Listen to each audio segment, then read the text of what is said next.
Get ready to hear the truth about America on a show that's not immune to the facts with your host, Dan Bongino. So is Donald J. Trump setting another trap? You know, we hear often because, the mainstream media folks obviously are left-wing activists. That's just what they do. But we hear all the time how brilliant of a political tactician Nancy Pelosi and Chuck Schumer are.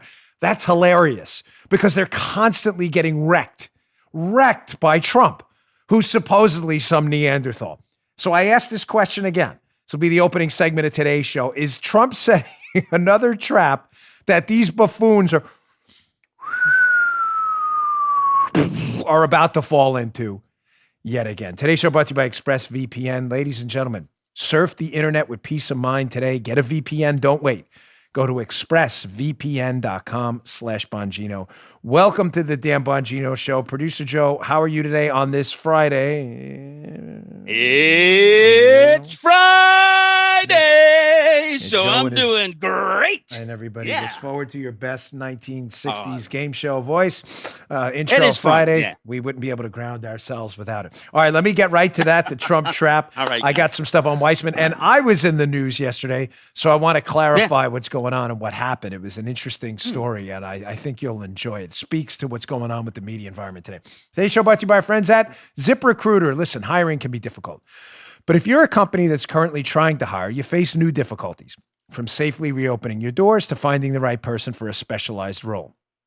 HousingWire could relate. They needed to hire an ambitious reporter to cover news stories on the U.S. mortgage and housing markets. So what they do, they turn to ZipRecruiter. ZipRecruiter's smart matching technology finds people with the right experience for your job. In fact, 4 out of 5 employers who post on ZipRecruiter get a quality candidate within the first day. And that's how HousingWire found Alexandra Roja. Alexandra never imagined she'd get a reporter job in the midst of COVID-19. Hiring was frozen. The idea of looking for a job was discouraging. So she created a profile on ZipRecruiter. ZipRecruiter matched Alexandra to HousingWire's reporter job because her degree and writing skills were a perfect fit for the role. HousingWire received her application only 4 hours after they posted the job. A few weeks later, Alexandra started her dream career. ZipRecruiter helped Alexandra find the right job, and they helped HousingWire find the right person for their role fast. See how ZipRecruiter can help you hire. Try it now for free. That's right, for free at ziprecruiter.com/Bongino. That's ziprecruiter.com/Bongino, Bongino. Go today, ziprecruiter.com/Bongino. All right, Joe, let's go. All right.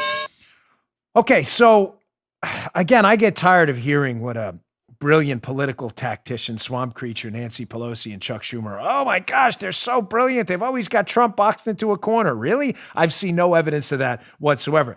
But first, let's start with this. What is this? What am I talking about? Where am I going with this? Some good job numbers came out today. Washington Examiner had a post about it. Exceeded expectations, which is always nice. They expected about 1.5 million jobs to be added in July. The number was actually 1.8. Article by Jay Heflin, the business editor of Washington Examiner. Economy added 1.8 million jobs in July, adding to record gains in wake of the pandemic's destruction. Now, again, to keep it all in perspective, because we're not liberal media fake news specialists, we lost over 20 million jobs, but we are making our way back. We hadn't had a month of 1 million job gains in, gosh, I think ever. I mean, 1 million's a big number. Now, in light of how many we lost, we have to keep it in perspective, but this does speak to the fact that we are on the road to some form of a recovery right now. The damage is severe. Nobody should doubt that. I'm not trying to downplay it, but clearly President Trump's focus on tax cuts and this lightened regulatory red tape burden has led to a runway, at least, where the economic plane can start to take off as the damage from the plague starts to settle. Okay? Having said that, so right before I came on the air, this always happens to me. I have the show set up. I'm locked in. Paula's like, Dan, can you give me the rundown? Everything's all set. And I read something right before I came on the air. I sent it to Paula 5 minutes before we get started. It's a great article. Red State. Be in the show notes. I encourage you to read it. Please subscribe to my show notes. It's our newsletter. It's the same thing. I use the terms interchangeably. Go to Bongino.com/newsletter. I will send you these articles every day in an email. We won't spam your inbox. This is a good one. It's by Mike Ford at Red State. Opinion. Trump sets a trap for Pelosi and Schumer. I have been thinking about this for a couple of days. I hate when people say it because but Ford said it because then it looks like I'm trying to scoop this guy. Like Mike Ford said it, but I've been thinking about it, sir. That's not what I'm saying. I'm not sure. He writes it better than I did. So read the piece. But the gist of his piece is this, and it's been on my mind for a while. So President Trump, here's the trap. Obviously, we have a lot of economic dislocation. That's an understatement. People are really suffering right now. Millions of jobs have been lost. The entertainment industry's been wiped out. The restaurant industry's struggling. But people are starting to figure it out what this new business model in the Corona era is going to look like. They're starting to figure it out. Is it going to be curbside delivery, more takeout, socially distanced tables, movie theaters with partitions? People are starting to figure it out. The U.S. entrepreneurs will. They're not going to go bankrupt. We have hardworking people. So what's happening here is as the stimulus money through the CARES Act, that extended unemployment benefit that was passed by the federal government, as that wanes and stops, we all know the endpoint's coming soon. There's a debate in Congress over what the amount of a new stimulus, government stimulus, and I dispute that term, but for the sake of everybody understanding what I'm talking about, there's a debate over the level of government intervention and the amount of government spending in a new stimulus. Everybody dig? And one of the debates is over the amount of unemployment insurance we should pay to people who are unemployed. We obviously shouldn't pay people more than they made in their jobs, or else you're going to disincentivize them to go back to work. There's also a debate over evictions, whether people should be evicted if they don't pay their rent in this time. So here's the trap Trump beautifully set. He is now threatening Pelosi and the Democrats with an executive order that would put a halt to evictions if you don't pay your rent and would move around some money in the federal government to extend these unemployment benefits even when the CARES Act expires. Let me be crystal clear, because I'm not a hypocrite on government spending or executive orders. I'm not suggesting he can even do this, but he might. So you're like, well, what's the trap? Again, I'm not debating whether it's good or bad right now. I'm just debating the political mechanics. Think about this, Joseph. And if I don't explain this well, please stop me mid-sentence. So let's say President Trump does an executive order and says, because Congress and Nancy Pelosi want a huge stimulus package we can't afford, the Republicans up on the Hill say, we're not going to spend $3 trillion. We'll maybe go for $500 billion, but we're not doing all that. So Trump comes in and says, screw all you guys and ladies over there squabbling. I'm just going to do it via executive order. He probably can't. So what happens, Joe? Yeah. Well, Pelosi will probably, have to take him to court? Which would lead to some pretty crappy optics for Pelosi, wouldn't it? Ooh. Again, not benefiting the pros and cons of the policy. I've already done shows on that. I don't think these extended unemployment benefits at the level we pay them now are a good idea. I don't. Do you really want to be in court, Joe, as Nancy Pelosi and the Democrats, 90 days before an election, arguing why people should be evicted for their houses and shouldn't have unemployment benefits? I'm not debating the policy. I'm just debating the optics. Oh, looks bad. Looks real bad. Looks horrendous. You want to be in court every day? And then, even if you win, I'm trying to imagine the optics here. So Nancy Pelosi comes out of court. We did it. Remember Dora the Explorer? We did it. Yay. Lo hicimos. We did it. I mean, you really want to be celebrating on the steps of the Supreme Court or whatever, an appellate court in D.C., that we shut you down. We shut you down, Mr. President. Evict all those people. No more unemployment benefits. Listen, again, I think Trump is a smarter political tactician than people give him credit for. He probably understands he can't do this executive order. Spending packages have to come from the legislative branch. All of those bills originate in the House of Representatives. The president can move some money around, but he's very limited. As for an order on evictions, I don't know. No one's sure that'll pass muster. But that's not the point. The political point is, what are the Democrats going to do? And Mike Ford brilliantly writes this up in this piece at Red State. I encourage you to read it. They have no options. We're going to take him to court. We're going to throw you out of your house, damn it. Get out tomorrow. Lo hicimos, we did it. It'd be like a new Dora Explorer episode. She can have backpack and everything with her. And Boots, remember Boots? A lot of you parents watched Dora growing up. I did. I think I've seen every episode.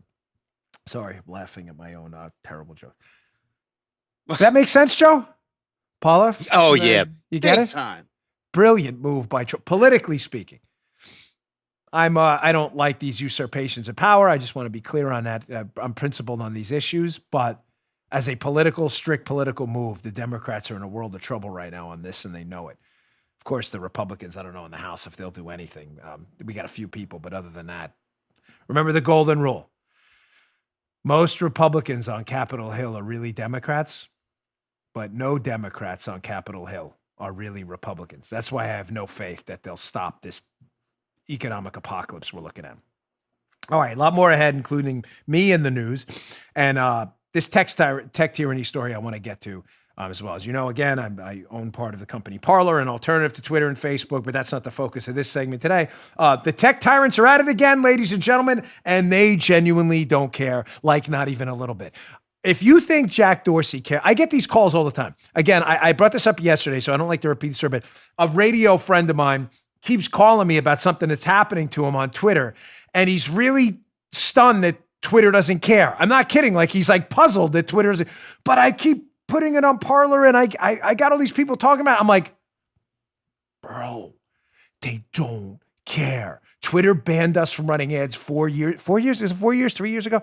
They don't care. Do you understand? Listen to me, everyone. Horse blinders for a minute. If you're listening on radio, audio horse blinders. I'm telling you right now, Jack Dorsey does not care. Jack Dorsey runs Twitter. He doesn't care what you think.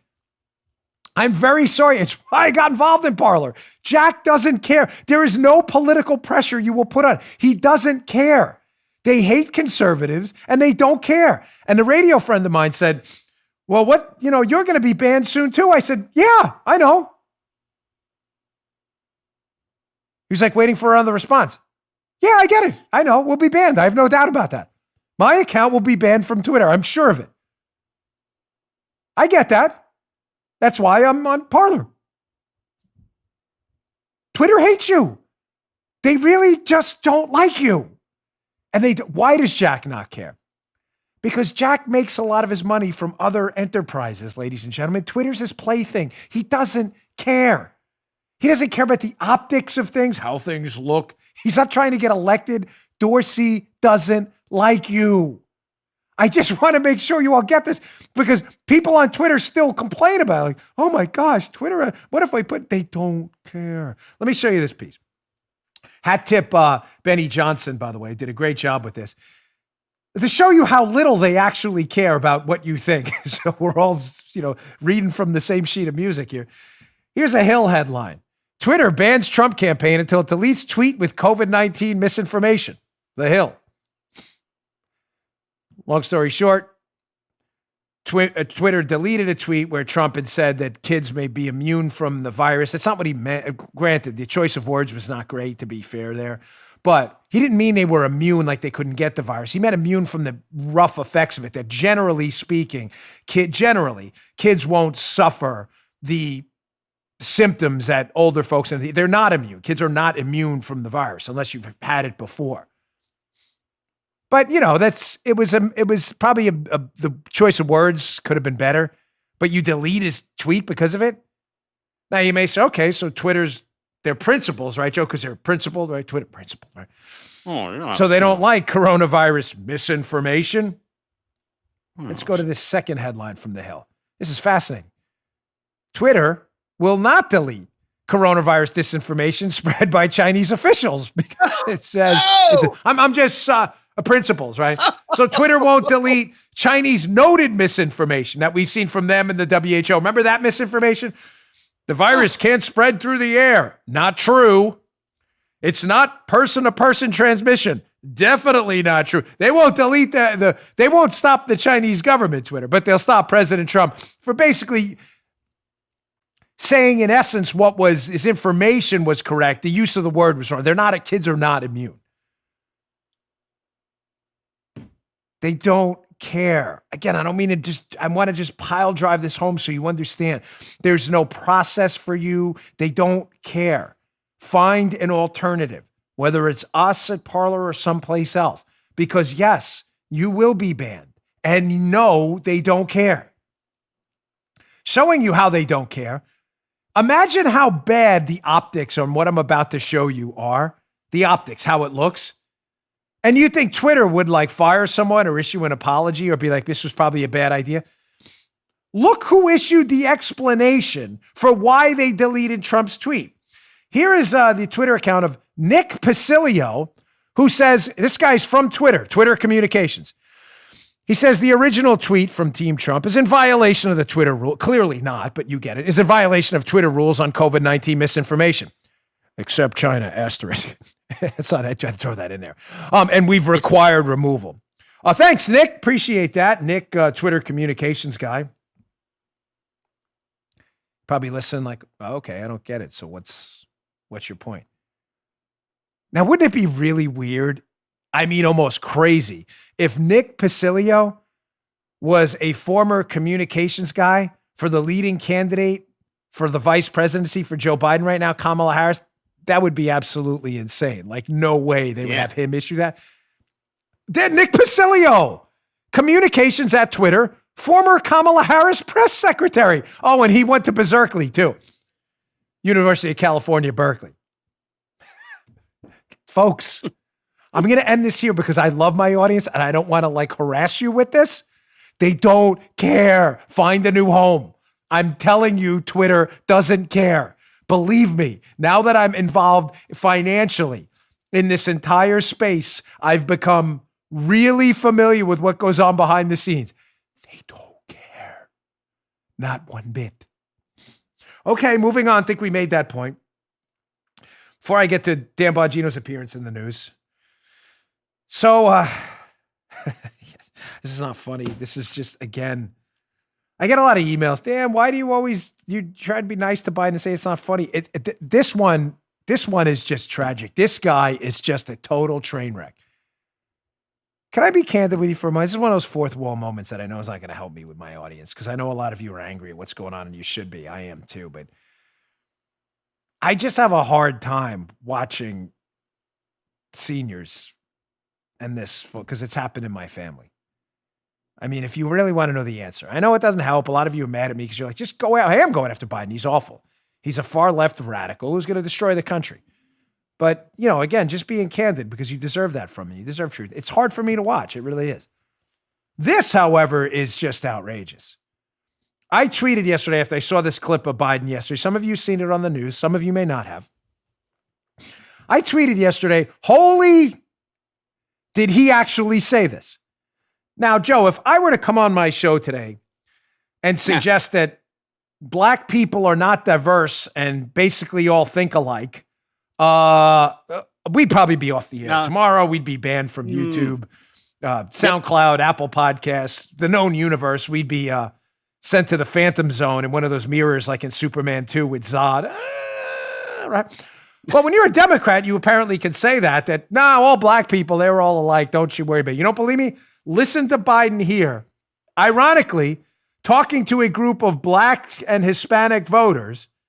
Watch him suggest in this short clip that, all blacks are the same, basically. It's only Latinos that are different. Check this out. What you all know, but most people don't know, unlike the African-American community, with notable exceptions, the Latino community is an incredibly diverse community with incredibly different attitudes about different things. Oh. I'm looking for like some kind of prop here. Do we have that red flag? Dude. Oh, here we go. We haven't used this in a while. Oh, there it is. There's laundry on the field, folks. Is this holding? Is holding 10 yards. 10 yards offense. What? Unlike the black community, the Latino community is diverse. And then I love the Democrats trying to explain this obviously racist statement. Obviously. There's no couching this in like cutesy language. Well, kind of, sure. You have black Americans that are from Jamaica, black Americans from Haiti, black Americans who have ancestors in African countries. Joe, last time I checked, Africa's quite large too. You have Southern Africa, you have Sub-Saharan Africa, you have Northern Africa, you have there's diversity within Jamaica. Yes. Very Just diverse. checking. Yeah. All people who are black are not the same. Do we have to put... This is what's frustrating, and I'm not kidding. Why is it that it's conservative shows where, according to the media hack lunatic nut jobs, the conservatives, they're all racist. Of course, that's a false tarring and feathering of us because you're uncomfortable with actual human rights and dignity and you use it as a weapon. But why is it that it's always conservative shows that have to say that this stuff is crazy? Why isn't, I'm not kidding. Why wasn't the mainstream media out all over this tonight like, hey, that's pretty racist? Unlike the black community, Latinos are diverse, and I'm done with this guy. I'm tired of this guy. I don't like him, folks. I'm not trying to be nice to him. As I've said before, just a few minutes ago, and I'll say now, maybe it's not right. I know you don't. Maybe you want me to take off I do. But watching this guy collapse, it's tough for me to watch an older person just lose their attachment to reality. But he needs to stop talking. Seriously, just stop talking. All blacks are alike. I mean, it gets worse with Biden. Why you're voting for this, I really have no idea. You want to protest Trump? Vote for a third-party candidate. Why you're voting for this lunatic, I have no idea. Here's Biden yesterday on another show saying that people in the country illegally should be entitled to our taxpayer-funded healthcare system too, as if there's no consequence to that at all. Listen to this. Should undocumented immigrants also be able to get subsidized healthcare? If they are working in the United States of America and they are paying taxes, they should have access to healthcare. They should have access to what everybody else has access to. So can we just run down the list of things you're voting for if you choose Joe Biden in this upcoming election? He's going to destroy the suburbs. He's already pledged to do it. He wants to destroy the suburbs by building low-income housing, high-density development in the middle of the suburbs. In the middle of the suburbs. And then they want to use these consortiums to take your tax money from the suburbs to give them to the cities that you moved out of. Look it up. AFFH, Affirmatively Furthering Fair Housing. That's a Joe Biden initiative. He's already pledged to dramatically hike your taxes, to repeal the tax cuts you just got. He's already pledged to now give subsidize your taxpayer-funded healthcare to people who came in the country not even legally, as if that won't create an incentive for everybody to rush into the country, because he's also pledged to stop building any kind of a border wall too. Good luck. If that's what you want, that's your guy. He's also pledged too about any kind of rifles. We're going to take your guns away. He calls them assault weapon. He can't define what an assault weapon is. He's like, you're damn right we're going to take them away. If that's what you want, Joe Biden's your guy. If that's not what you want, Joe Biden is not your guy. It's not Joe Biden. Your guy is then not Joe Biden. Joe Biden, not Joe Biden. Which for many of us, thankfully, will be Donald Trump. Guy's a mess, folks. The guy's a mess, a total mess. He clearly has no respect for black voters either. And believe me, I don't say that lightly. I don't. I think Joe Biden actually at some point back was on the right side of criminal justice reform. I have no problem. I'm not going to be unprincipled about anything. I'm telling you, though, right now, this man has no respect for black voters at all. You ain't black if you don't vote for me. His words. Remember him with Charlemagne, the interviewer? Oh, yeah. You ain't black if you don't vote. You're not black if you don't vote. What the? All right. I want to get to me. I rarely talk about myself, but this is important because it's a bigger story, and I'll tell you why we did what we did and why we're proud of the result, even though it wasn't exactly what we intended. Let me get to my second sponsor today. Today's show also brought to you by our friends at NetSuite. Listen, these last few months have been tough. They've taught us what's really important out there. It also taught us what we need to eliminate or change, especially in our business. It's no different for business. What are the changes you need to make right now to adjust to this new economy? Do you have this hairball of multiple software systems? We did. You shouldn't have that. You can streamline it with one. All you need is NetSuite by Oracle, the world's #1 cloud business system, the best. Finance, HR, inventory, e-commerce, everything you need, one spot.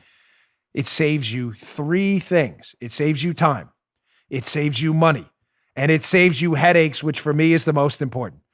Whether you're doing $1 million or hundreds of millions in sales, NetSuite is for you. It will give you the visibility and the control so you can manage every penny of your business with precision. Join over 20,000 companies who trust NetSuite to go faster with confidence. NetSuite surveyed hundreds of business leaders and assembled a playbook of the top strategies they're using as America reopens for business. Get your free guide, 7 actions businesses need to take now, and schedule your free product tour at netsuite.com/Bongino. Get your free guide, schedule your free product tour today at netsuite.com/Bongino. That's netsuite.com/Bongino. All right, so I was in the news yesterday, and I don't like talking about stories about myself. Matter of fact, I rarely do. But here's just a quick backstory. And the story I want to relate is to a bigger topic of media bias. And I want to talk about this as a warning to you, because a lot of you out there, activists, conservatives out there who go to groups and stuff, may decide one day to run for office, or you yourself may decide to get a show, whatever it may be. Conservative Bobby's, conservative hour or Liberty hour, whatever it may be. And you may become a public figure one day yourself. And I want to warn you how the media works. I'm going to show you what happened to me. So a while ago, an article was written about me. I used to work at a company that provided content to NRA TV. Some of you saw the show. It was called We Stand. I worked there for a year. I enjoyed my time there. I left. I was offered a very generous compensation package to stay, which is relevant to the story here for a reason, which I'll get to in a minute. I turned it down for other reasons. I wound up signing with Fox News instead. Now, interestingly enough, after I chose to not re-sign, again, after being offered a nice deal to stay, I read this article in the Daily Beast, which was strange. Here it is by Lachlan Marquet, who pretends to be a journalist. And it said, Dan Bongino out in NRA TV. And I read, wow, out. And it says that they were downsizing and I appear to be a casualty of those plans. This is fascinating. Now, this story came out about a year ago, a little over a year ago. And I thought to myself, well, that's not true. They went on in the piece. In other words, they're kind of implying here that I was let go or terminated because of downsizing. Well, it was me. I knew the story was false. So they wrote that the NRA's media arm has dropped. They dropped me, Joe. Pro-Trump firebrand, Dan Bongino from its lineup. Yeah, I know. Terrible, right? 2 sources told this guy, apparently, Lachlan Marquet. Did they really? That's interesting. So the story seems to imply that I was dropped and let go. The story is, of course, categorically false. It's not true. I'm going to show you the evidence that 100% this guy knew this story was false, wrote it anyway. So again, the implication here is that I was dropped. They let me go downside. I was a casualty. Oh my gosh, what a casualty. Dan Bongino, we got to get rid of him. Terrible. This kind of stuff, ladies and gentlemen, I got another quote from the piece for a minute, but I want to show you how the coin of the realm works if you get into this public space. The only coin of the realm they have is reputational damage. They can't hurt you physically. They're not going to come to your house with like a baseball bat. So what they do to you when you become a public figure, a conservative, not a liberal, I want to be clear on this, is they view your reputation like a bank account. Your goal is to make deposits to make your reputation strong. Good quality content, good shows, runs for office, things like that where you're actually repping the cause, The media's goal is to make withdrawals and to take your reputation down until no one takes you seriously anymore. And the way they do that is they do it bit by bit. It's, how do you eat an elephant? Bite by bite. So they write these stories that they don't write you are fired, they imply it, which does enough reputational damage that you would assume reading that article, man, Dan's show must have been so bad they got rid of him in a downsizing effort. Matter of fact, he says again that a source told him that. Here's the second bite from the piece, the second clip from the piece. He says, the author of this piece, he says he subsequently confirmed that We Stand is in fact ending, but suggested, he's talking about me, that the decision not to renew the show was his, not the network's. That's in fact true. A characterization questioned by a source familiar with the organization's decision. So again, now showing you exactly how fake news works. The implication is not only I was dropped due to downsizing and that I was a casualty of it, show was so bad I had to get rid of him, but that a source confirmed this. Did it Right. really? Let me show you a text from this reporter who had my phone number because I had known him when he pretended to be a conservative years ago. A text he actually sent my phone, which is in the court documents because we filed the law. Check this out. Here's the text. Monday, December 6th. Heard you didn't renew with NRA TV. A couple days later, just circling back on this, probably publishing something today. So that's kind of different, isn't it? He says a source told him that I was dropped. In other words, they got rid of me. But then he texts me saying, I heard you didn't renew, which is in fact accurate and confirmed by both me and the production company I worked for. I turned down the deal. But the story that I turned down the deal, that is a deposit into my reputational bank account. I turned down the deal because I got a better deal somewhere else. But that makes me look good. So they can't write, I didn't renew. So they write a knowingly false story. The same guy who texts me the opposite thing just days before he published it. It's the first time in my life we ever sued. We took a legal hit yesterday. Judge tossed the case at discovery there, saying that it was without merit. Listen, we lost fair and square. I respect the judge's decision. I think he was wrong. Obviously, I wouldn't have filed the lawsuit otherwise. I don't see how, when you text someone that you knew, in fact, I didn't renew, and then you write an article suggesting the opposite. But the judge's decision is what it is. We're still deciding now what to do, whether to refile or withdraw. It depends on, workload and stuff. There's some other information out there. But folks, I bring this up to you because I'm proud of what we did. And, I thought about it last night. My wife and I talked about it. Again, I always break down the fourth wall. You're entitled to the truth. And at first we were like, gosh, maybe, we shouldn't have, because these cases are hard to win when you're a public figure. And then my wife said to me last night, and I appreciated it because I was feeling really bad yesterday about it. My wife said, you know what? You did the right thing. She said, the truth is now out there because that guy's the actual journalist, air quotes, who wrote that article. That text wasn't in his article at all.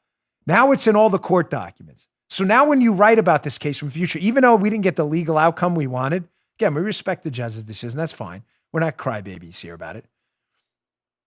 But now you're going to have to go and actually read the court case. And you're going to see that the author, at best, lied in the article. He knew I didn't renew and wrote the opposite. At worst, is the worst journalist you've seen in a long time because his sources told him one thing and he wrote the opposite in the article. Either he didn't understand or he lied to you. Either he doesn't understand what his sources are telling him, even though he texted it to me, or he lied to you. Cautionary note, anything you read from Lachlan Marquet in the future. And his name will creep up on internet searches. I'm proud of what we did, and I encourage you all to do the same thing. If you are defamed in these pieces, these fights matter. One more thing about this, not to go on and on about my personal, because I try to keep my personal business out of the show, but it's important and it's a warning for you because some of you will become public figures, and it's open season on you from this point on. Once you do, they have to prove actual malice. They can't just lie. They have to prove it was done with intent to defame you, which again, I thought was clear. I wouldn't have filed the lawsuit. This has happened to me before. I had another author write that we had bulk sales on our book because the New York Times said so. In other words, that we got on the bestseller list with my second book, Exonerated, and there's an asterisk in the New York Times, may have benefited from bulk sales. They do this to conservatives all the time. I'm just warning you, the same way sources told this author something they didn't tell him. It was made up. No one told him that. His text said the opposite. They do this to conservative authors all the time. And what they're trying to do is they're trying to say that your book didn't really sell. A bunch of conservative groups out there just bought thousands of copies, and your book really was terrible. They do this all the time. They put an asterisk. It's almost always next to conservative books. Shockingly, my last book, New York Times put an asterisk next to my book and said, benefited from bulk sales. Hint, hint, he really didn't sell that many. So I called my publisher and I said, Anthony, did we have any bulk sales from the book? He said, no. None. I said, zero. He said, zero.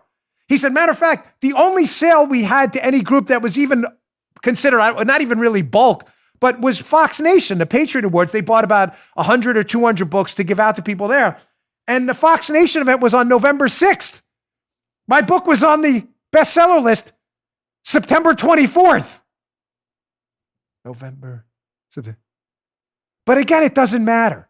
I bring up these two stories about false stories. I was dropped from NRA TV. My book was bulk sales because what happens? Nobody really reads these articles.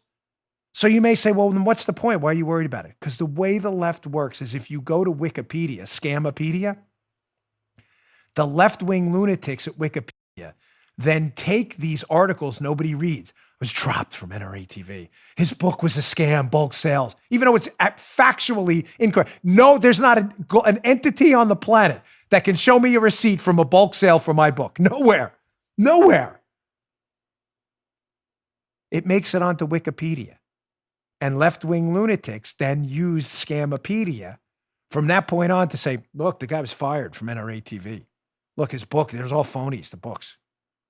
So it doesn't matter that nobody reads the articles. What matters is it becomes canon and cannon fodder for people to then shoot you down and make withdrawals from your reputational bank account to destroy you. That's what the left does. It's sad. Lachlan didn't think we would fight back. But now, no, whenever you read from him, whenever he says sources, just screenshot that text. Be like, was this your source too? Because you didn't exactly put that in the article. Just checking. Okay, moving on. I don't want to spend too much time on that. I got some important Spygate update. Weissman is panicking. Let me get to my last sponsor before doing that. And let me just tease one thing. The Sean Hannity interview is great. I really loved it. We taped it. Joe and Drew and Parler working hard on it. It will be out tomorrow morning, Saturday. Please check it out. It's a really candid conversation, about a half an hour, me and Sean Hannity about his new book. It's really a good interview. Please check it out again tomorrow, youtube.com/Bongino, and on our regular Apple Podcast account. All right, today's show brought to you by friends at Brickhouse Nutrition. Ladies and gentlemen, one of my favorite sponsors, also the original. Now more than ever, maintaining a healthy diet and immune system is vital, which is why me and Paula take a boatload of this stuff, Field of Greens, from Brickhouse Nutrition every day. I give it to my mother-in-law too. It is a real superfood. This is not some cheap extract supplement, which is flooding the market right now, claiming to be good for you. This is real fruits and vegetables. Real fruits and vegetables packed with vitamins, antioxidants, ground up into a delicious tasting powder that's super easy to prepare. I throw it in some green tea, sometimes some tomato juice. I love it. You don't believe me? This is real food? Go to the back. Notice what it says on the back. It says nutrition facts. What does that mean, Dan? It doesn't say supplement facts because this is real food. That's why. Healthy, wholesome, fresh fruits and vegetables taste delicious. One scoop of Field of Greens has a full serving of USDA organic fruits and vegetables. It'll power you with clean energy and fuel a healthier, happier lifestyle. That healthy part is really important right now. Go to brickhousenutrition.com/Dan and get 15% off your first order using promo code Dan. Don't wait. Take care of your health today. A lot of us can't eat fresh fruits and vegetables all the time. brickhousenutrition.com/Dan. There are two flavors. They have a brand new wild berry flavor that's terrific too. Again, go to brickhousenutrition.com/Dan. Use promo code Dan today. Okay. So yesterday I kind of teased this story a little bit, and it's important because Sarah Carter and other great real journalists, John Solomon and others, we're all getting really frustrated. We followed the Spygate case. You know, seriously, folks, like when are people going to wind up in handcuffs here? No, I'm serious. I mean, we know crimes were committed. Felony links to media reporters about classified information. None of this is a secret. Lying under oath to FISA courts, lying to federal investigators. We know federal felonies were committed. When is something going to happen? And not only is the pace of justice turning into a glacial one, but the people involved in this scam, including dreadful Mueller witch hunter, Mueller team member, Andrew Weissman, who really led the team. Mueller was just a figurehead. This guy keeps getting away with, ridiculous amounts of potential corruption and illicit, immoral behavior. The guy's got an MSNBC contract. What do I mean? I showed you this piece from the Washington Examiner yesterday. Andrew Weissman, who was a Mueller lieutenant in the witch hunt to get Donald Trump for a crime collusion they knew didn't exist, is now urging people publicly, he's not even hiding it, to obstruct justice. He's telling DOJ people, don't cooperate with the investigations into the Spygate scandal. He's doing this publicly, which goes to show you again the unbelievable power of the media.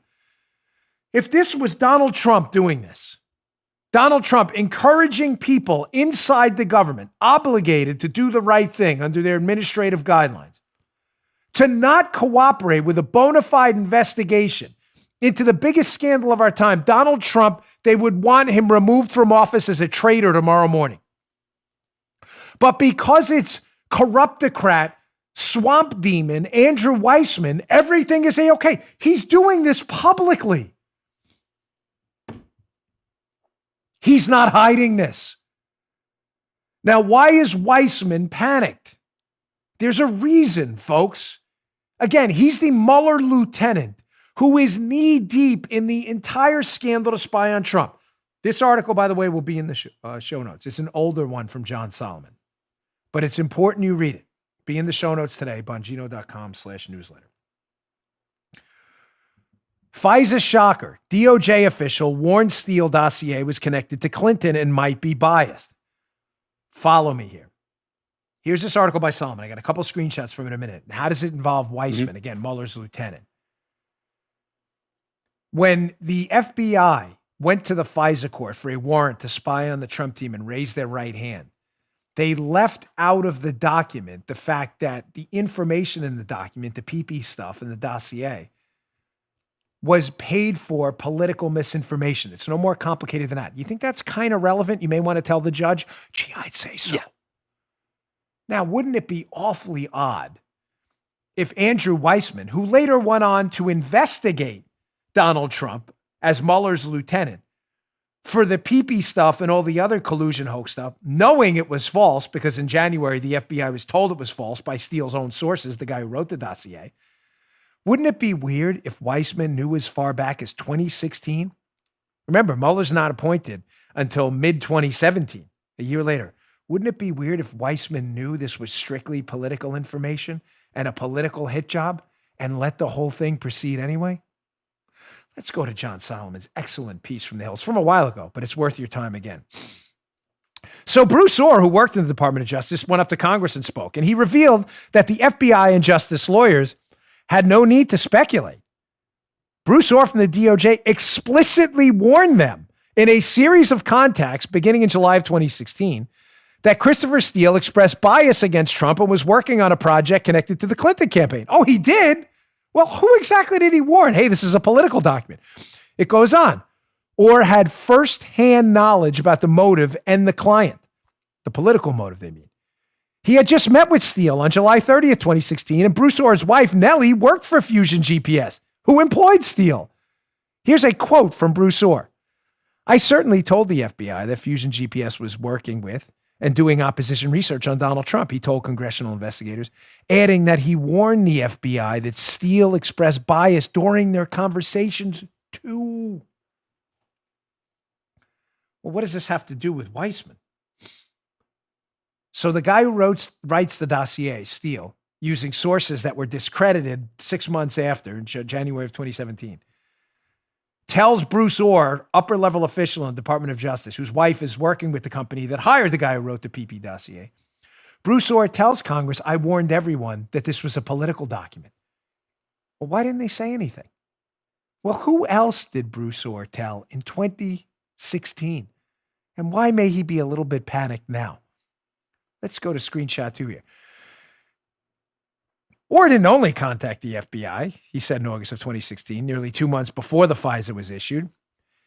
He also briefed people, including Andrew Weissman, the then head of the DOJ fraud section, Bruce Schwartz, longtime DOJ international operations, and Zain Ahmed, who was also on the Mueller team, by the way, an accomplished terrorism prosecutor at the time, was assigned to work with Lynch as a senior counselor.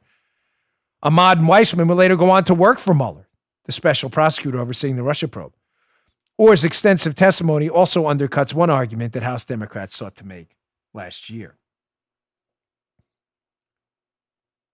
So the same guy, Andrew Weissman, discredited, obvious partisan hack posing as a lawyer, who is now openly encouraging government officials obligated to do the right thing, to obstruct justice and not cooperate with a legal probe into their malfeasance, is the same guy who was warned in the middle of 2016 that the PP stuff we're going to use to spy on Donald Trump is all political garbage, and then not only allowed it to proceed, but then went on and joined Mueller's team later and investigated it again despite knowing it was false?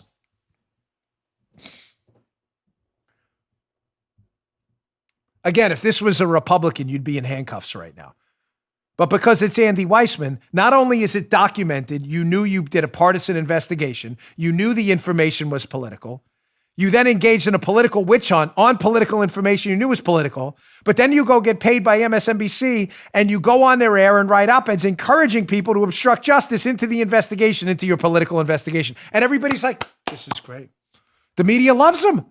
The media thinks this guy is a hero. Hero.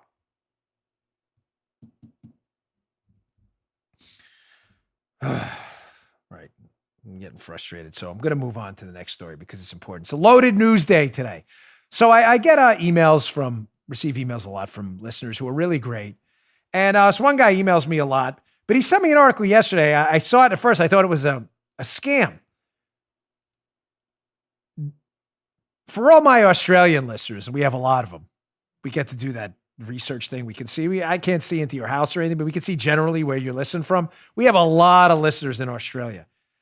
I feel really bad for you if you live in Melbourne right now. Have you heard what's going on in Melbourne? Here's an article from the American Institute for Economic Research. This will be in the show notes again today. Please check it out, by Jeffrey Tucker. Madness in Melbourne. This is not fun. This is, folks, you are watching your civil liberties go down the tubes right now, being flushed down the toilet. I can't even tell you how bad what I read in this article is, so I'm just going to go down the list.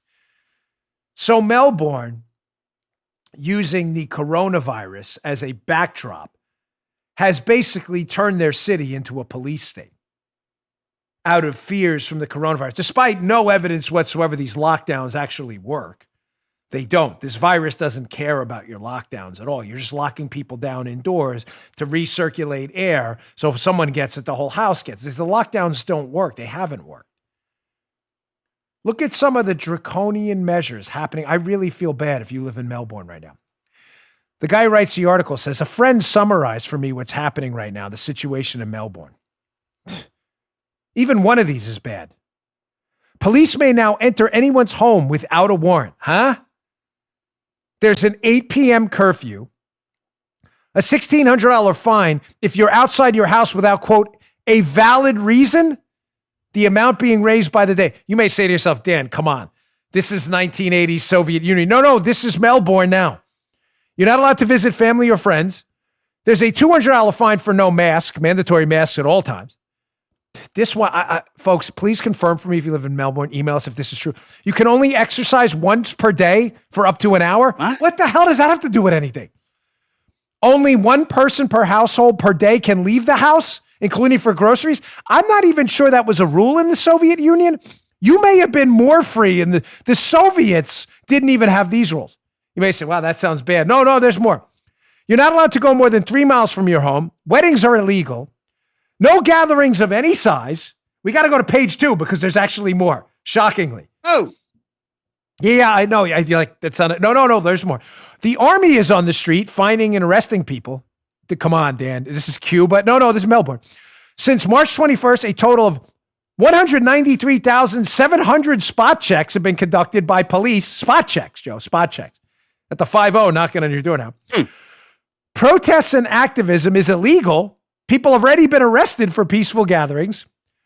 The media, which is extremely biased, no shocker, is calling the protesters right-wing conspiracy nut jobs and won't even allow discussions of whether these lockdowns are right or not. And several thousand people were placed under house arrest, unable to leave for any reason, with food rations delivered by the army, leading to appalling levels of personal trauma. Here's one last one. There's actually more, but in the interest of time, I had to cut it down. Australia won't release how many fines they've given out, but an ABC News report said it's over $5.2 million so far. Ladies and gentlemen, What is going on? Do you understand that if we don't take some kind of action at the voting booth and get these people out and let them know we will never allow this again, that in the name of public health, your neighborhood could be next? How is that not what I just described, the police state? Again, if any of it's inaccurate and that article is wrong or misplaced, let us know. Melbourne government officials, we're happy to hear. We'll put your statement on the air. But how is what I just not described, the Solzhenitsyn's, the Gulag Archipelago? Explain, please. I'd love to hear it. We're doing good. Doing good. Moving on. What do I always tell you about liberals, especially people like Nancy Pelosi? Ladies and gentlemen, they're not used to being challenged. And why is that? You can never challenge liberals because liberals aren't used to being challenged. And when you challenge them, they freak out. What do? They either emotionally melt down, right, Joe? Or their next line is, if they don't emotionally melt down, you're a racist, definitely. Or you definitely don't like people who are gay or trans, or you don't like people who are black or Hispanic. That's their only, they don't have it. They never respond with anything of substance. They don't. I'm very sorry. I know we have liberal listeners. Some actually enjoy the show, but my experience with liberals has generally been awful. They can't debate. They have no grasp of the facts at all. And as I had said on Sean Hannity's show last night, talking about the gun debate, they just lie about everything all the time. That's for two reasons.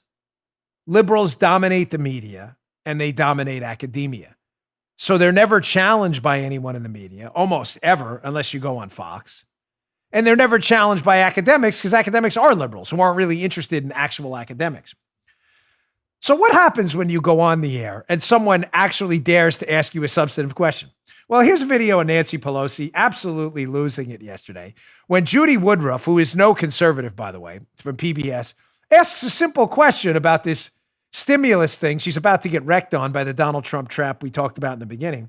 And watch Pelosi's like, well, if you're going to just defend the Republican, she's so upset that Judy Woodruff basically says like, hey, here's the Republican position. What's your response? She can't even take it. Check this out. The other point Republicans are making is they are now showing flexibility in money for state and local governments. This is, again, a difference. Democrats want more money. Republicans want a lot less. They are saying they're willing to show flexibility. And they're also saying a lot of the money that was passed in the spring, Madam Speaker, has not even been spent yet. Well, so if you want to be an advocate for them, Judy, if you want to be an advocate for them, let's know what the facts are. I'm playing devil's advocate here to ask you for your position. She melts it. She melts down totally. Like a snowball in the hot Florida sun. She can't take it. Well, if you want to be an advocate, the woman's Judy Woodruff's just bringing up a point. Hey, here's what the Republicans, she's not arguing for them. They can't take it. They are never challenged. They own the media. They own academia. Liberals go through 4 years of college, never having one of their dopey, ridiculous, non-fact-based arguments ever challenged. So when you challenge them, they melt down like the snowflakes they are because they've never been challenged before. They're not used to it. What they accept as dogma is actually a bunch of lies. And when confronted with the lies, their response is always anger. I saw that on social media yesterday. I want to put it out there because expect that. Remember what I always tell you about arguing with liberals, and don't forget this. I've done a lot of it. Grown up in 2 blue states before I moved to Florida. You're never arguing with the liberal. They're largely lost. 99% of them don't really, I'm not kidding, don't care about facts at all. It's like the guy Lachlan who wrote that piece. No matter how many times I tell him, and no matter what evidence I produce, that I left the job, it doesn't matter. They already know in their head what they want to say. That's what liberals do. You're not going to argue them. You're never arguing with them. You're arguing for the third party listening. When I was running for office, it happened all the time. I'd get into a debate with someone who's a liberal. Talking to them was ridiculous, but I'd hear other people listening. And I can't tell you how many times people would come up to me and say, hey, you did a good job there. I never heard that before. You're always arguing for the third person listening. I'm telling you this story, and I told you the story about the Daily Beast about me, not because I'm going to convert the Daily Beast. They're going to continue to make up stories about me. That's what they do. That's their business model. Me and others. Not all about me. I'm talking to you, the third person, who's watching what goes on and says, gosh, Dan's story seems right. Guy actually texted him with the information that was correct and wrote the opposite. I'm talking to the third person. I'm not talking to Lachlan. He's lost. Remember that. That's what happens. They always melt down because the facts are never on their side. Okay. All right. Doing good on time. I want to get to a couple more stories here. So just, this is a good one. I have it up in the show notes. Show notes are really loaded today. Strongly encourage you again to check them out. National Review has a great story up, folks, by Douglas Carr. Is the U.S. following the Japanese death spiral? You know, I used to do a lot of heavy economics on the show. I try to sprinkle it in here and there. Folks, I don't want to leave you in a depressed kind of mood on Friday because we can recover from this, but I do want to put out to you the data here that we're in a little bit of trouble economically. The government's spending an absurd amount of money we don't have, and the correlation between government spending,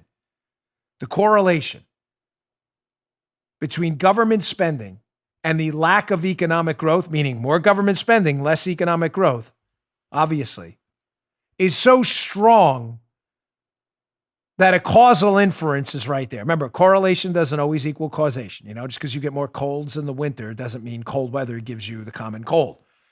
There was another variable at play. More mucus, you stay inside more, you touch your face more, you scratch your nose more. That has a lot to do with it.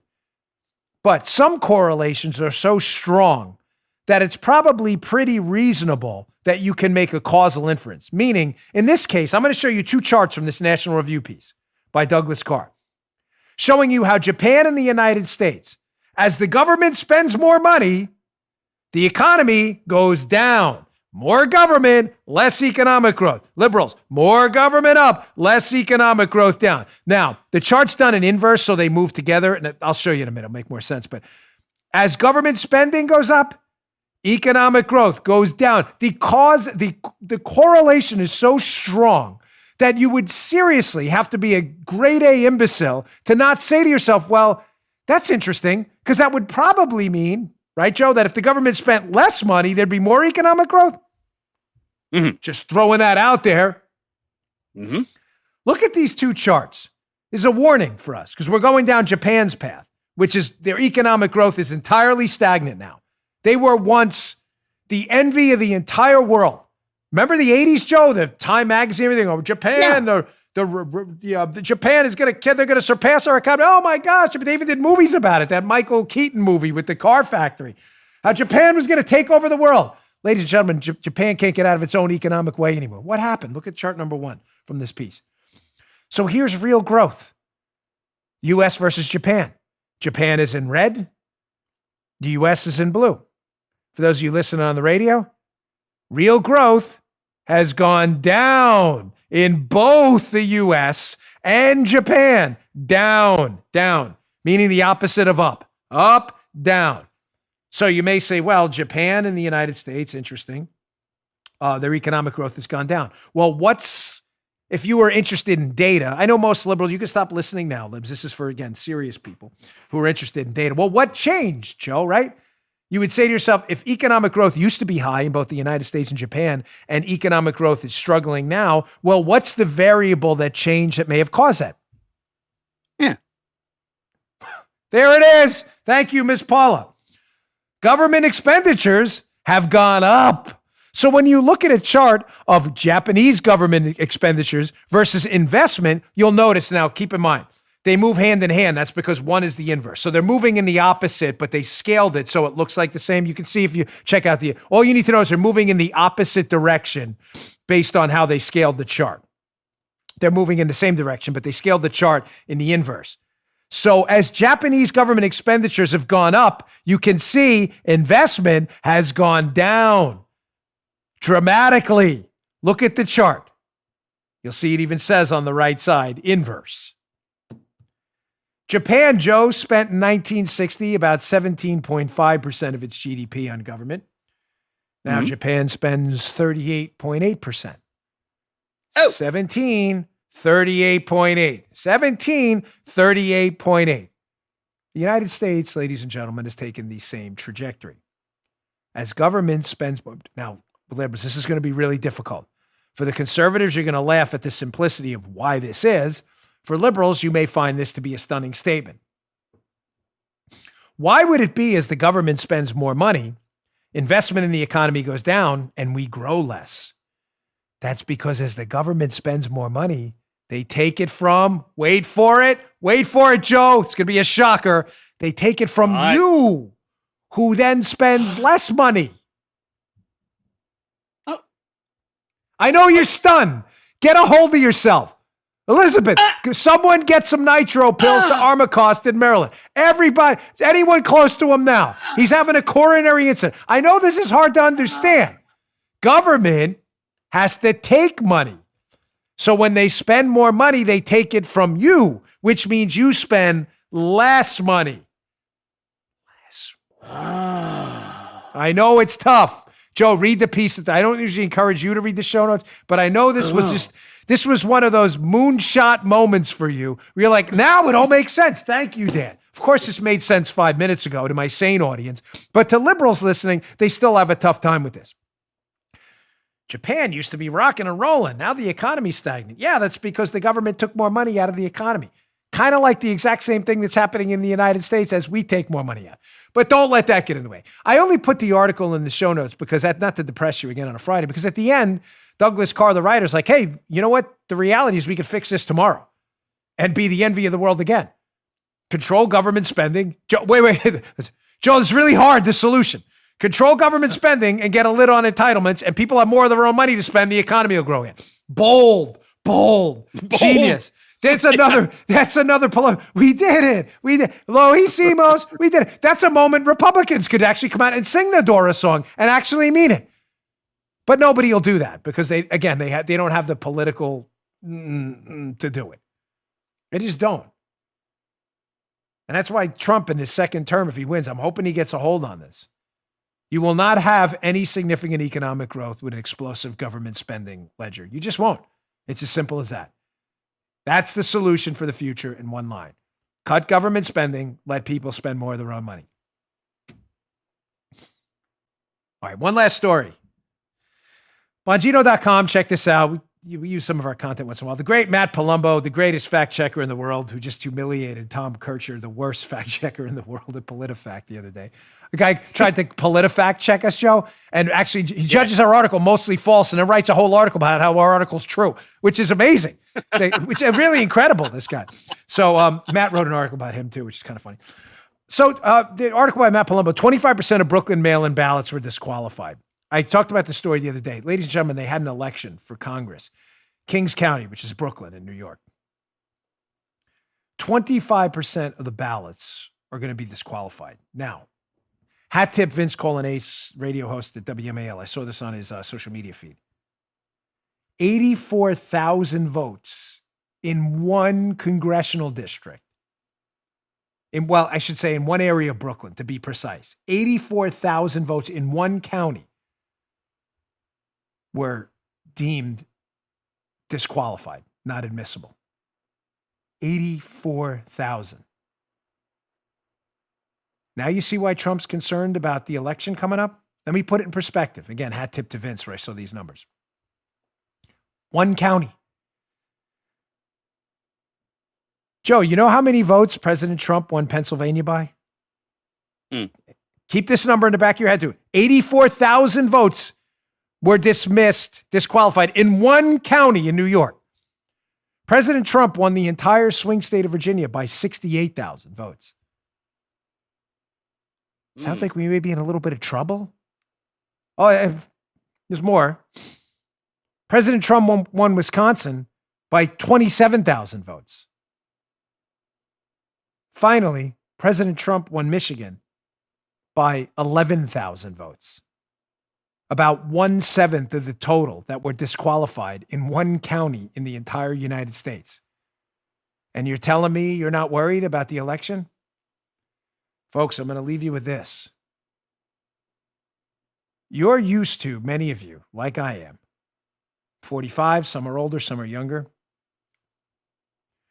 You're used to elections being definitive moments, being dispositive. Election happens, there's a winner and a loser, right? What would you do if there was no winner or loser? What do you mean? That can't happen. Oh, no, it can. What are you going to do if out of the hundreds of counties in swing states, hundreds of counties are coming up with thousands, 1,000, 5,000, 10,000, 84,000 ballots that are deemed disqualified. Oh, well, we'll just recheck them all. You will? How long is that going to take? Imagine a hanging Chad moment remember the Bush v. Gore election? Happening in every county in America for months. Would anyone accept the outcome? No, it's a fair question. The media question has been, Joe, has the media question not been, well, is Trump going to accept it if he loses? That's the media, right? Yes. Right. But seriously, Joe, wouldn't it be a fair question to say, what if Biden loses? Will Biden accept the outcome? It's fair, right? Mm-hmm. Fair enough. What I'm getting at is, for those Democrats who are dismissing Trump's concerns about mail-in voting, oh, wow, Trump's just an idiot. I'm talking to you too. What if you lose and these swing states have 60, 70, 80,000 ballots that could have helped you win? Oh, now all of a sudden you may be a little concerned. See, the difference between liberals and us is we're concerned regardless if we win or lose. And I mean that because elections and their integrity matter. That's why we believe in voter ID and things like that. You're only concerned about getting your guy to win, and you think your guy's so far ahead that you don't care about the integrity of the election because you just think your guy's going to win anyway and you don't want the result in doubt. Sorry, but that's pretty disgraceful. All right, folks, thanks again for tuning in. That was really a loaded show. 9 topics. That may be a record. Paula didn't think we were going to get through that. We had one more, but I'll have to save it for next week.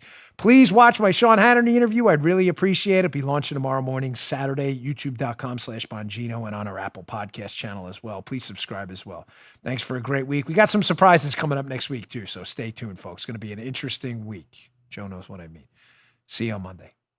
Good day, sir. You just heard Dan Bongino.